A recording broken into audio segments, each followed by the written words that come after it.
Dear ladies and gentlemen, on behalf of my colleagues and myself, I would like to apologize for the delay in putting up this particular chapter, but for good reasons.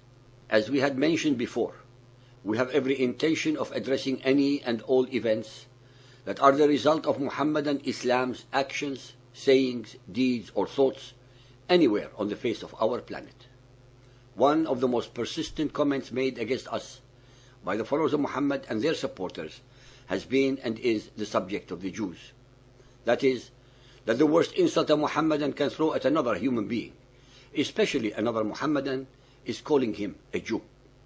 Any time they want to vent their frustrations on someone, they accuse their victim of being a Jew or a Zionist, even if they are Christian, Hindus, or other sects of Muhammadan Islam, and have absolutely nothing to do with the Jews or Israel. One should wonder as to why do the followers of Muhammad, almost 1,400 million or more, the absolute majority of whom have never met a Jew or an Israeli in their life, hate Jews so intensely. We have been researching this phenomenon in the last few weeks so that we can address this volatile subject in as enlightened and fair a manner as possible. Since we were anyway intending to address issues such as India, Kashmir, Pakistan, Sudan, Africans, Darfur, Arabs, Palestine, Israel, Arab refugees vis-à-vis the refugees of other nationalities, human rights in Muhammadan Ummah, freedoms of speech, religion, etc., etc., we have decided that the first of these current affairs should be the paramount subject of Arabs, Palestine, Israel, and the Jews. Please be aware that this chapter will be the last we shall put up for at least another month before we start again, because we have to attend to publishing Volume 2 of Lifting the Veil of chapters 101 to 200, including an introduction, a glossary, and more. Now I shall address our subject. Using their petrodollar wealth as clout, Muhammadan Muslim governments are doing their utmost to silence any and all disparagement of, comments on, or analysis of Muhammad and his cult belief system. For almost 1400 years, the followers of Muhammad have been able, through terror, subjugation, and mendacities, to suppress and cover up the darkest secrets of Muhammad's vile character, as clearly demonstrated in their hadiths, both to the outside world as well as to the immense majority of the followers of Muhammad, with a bodyguard of lies. Yes, a bodyguard of lies so dense that they have been able to get away with their deception for the last 1400 years. But not anymore. The reason for their current urgency is obvious: the Internet. They have at last woken up to the most apocalyptic nightmare of the cult of Muhammadan Islam, the four horsemen of their apocalypse, called knowledge, knowledge, knowledge, and knowledge. Since 9/11 especially, the very Internet that the Muhammadan terrorists are using as an effective venue for their propaganda and the dissemination of information on how to commit atrocities against the kuffar civilians, that is, us, all over the world, is also the same that has become the best source for educating all of humanity, of so-called believers and unbelievers, about the facts and reality of the degenerate and demonic cult of Muhammad, his Quran, and his Sunnah. A chapter that will compare and contrast two belief systems and their adherents, which will most assuredly surprise many of you by its revelations. As always, we shall bring to you only facts that any of you can verify at the click of your mouse. We shall start with one of the most insidious issues of Muhammadan Islam, which is, are Muhammadan Muslims, whether Arabs or from other nationalities, victims, as they claim, or are they the victimizers?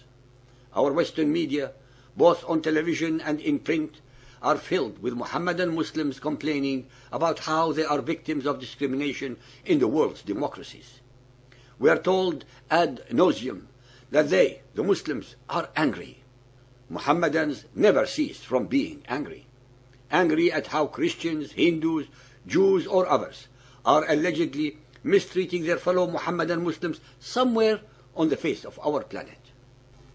Muhammadans, after all, consider themselves as one nation, of a belief system called the Ummah, while all other human beings on earth, 80% of humanity, are considered the enemies of Muhammadan Islam, the enemies of this ummah.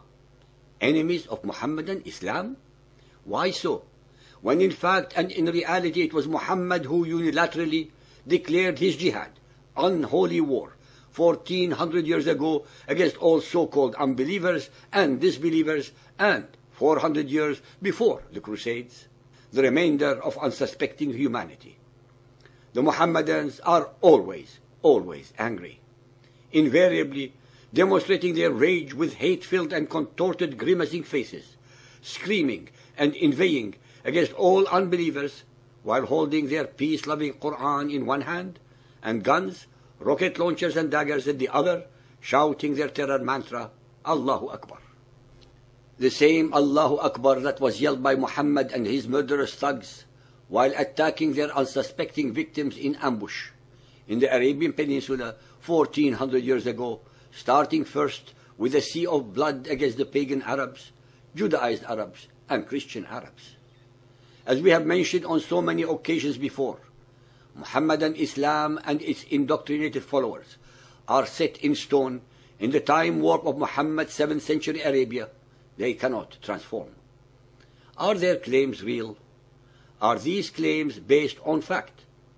How many Muhammadans, we ask, are genuinely afraid of the threat of retaliation or aggression against them in our democracies, when in fact and in reality they flaunt their Arab dresses, their hijab and niqab in our faces in every single country in the West with total impunity?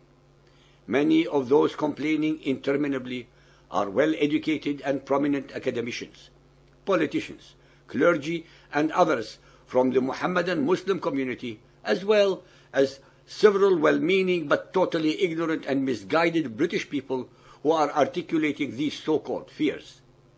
We have therefore decided to explore this issue as comprehensively as possible on a once-and-for-all basis, leaving very few stones unturned.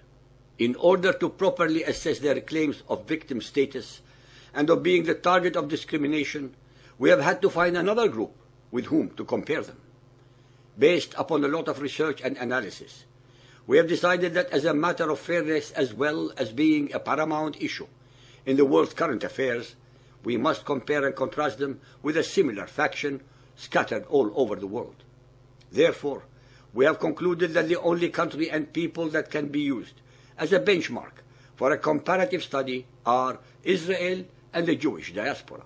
Since if we can prove our case using a small sample entity of people, our case will automatically be true for bigger entities such as Chinese, Americans, Indians, and Europeans.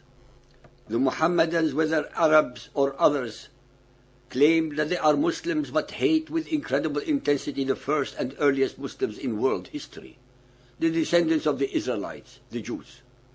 It is Muhammad's Quran, after all, that asserts that Abraham, Isaac, Ishmael, Jacob, and the tribes of Israel, Moses, Aaron, Jesus, Mary, and the apostles were all Muslims. Al-Baqarah 2.127. And remember, Abraham and Ismail raised the foundations of the house with this prayer, Our Lord, accept this service from us, for thou art all-knowing and all-hearing. Our Lord, make of us Muslims, bowing to thy will, and of our progeny a people Muslim, bowing to thy will, and show us our places for the celebration of due rights. Al-An'am 10.83.